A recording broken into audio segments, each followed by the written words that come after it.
Το αίμα των αγωνιστών θα γευθεί κρουνιδών.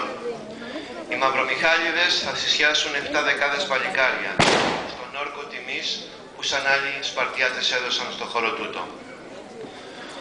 Ο εμπειροπόλεμος στρατός των Σπαρτιατών, όπως αποκαλούσε τους μανιάτες του, τους Ελληνάρες του, ο Πετρόβεης, σήκωσε στους ώμους της ένα ολόκληρο έθνος, τροφοδοτώντας καθημερινά και ακατάπαυστα με αίμα το καντήλι της Επανάστασης. Διαλέξαμε για τώρα ένα ποίημα που εχθές μας συγκίνησε ιδιαίτερα. Όσοι από εσάς ήσασταν στη χθεσινή εκδήλωση, ήταν πράγματι συγκινητικό. Η παιδική αθεότητα θα μας περιγράψει με τον καλύτερο τρόπο τα αισθήματα που αισθανόμαστε σαν μανιάτες και σαν Έλληνες. Παρακαλώ τη μικρή Μητσάκου, τη μικρή Κυριακούλα Μητσάκου από το νηπιαγωγείο του Πύρου Κουρδυρού να έρθει κοντά μας να μας απαγγείλει το ποίημά της.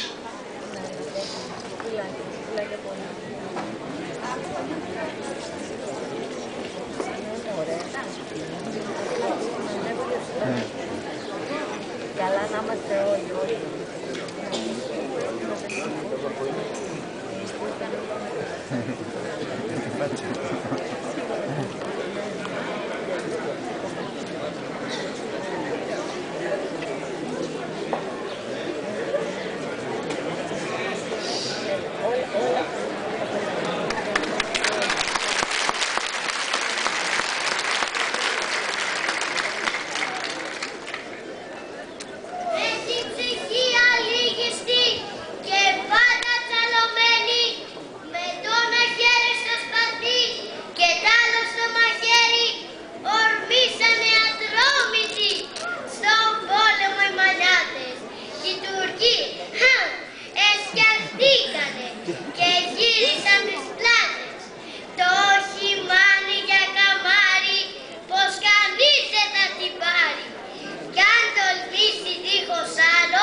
Για την ετέλημα Θεού η μάνη να υπάρχει και της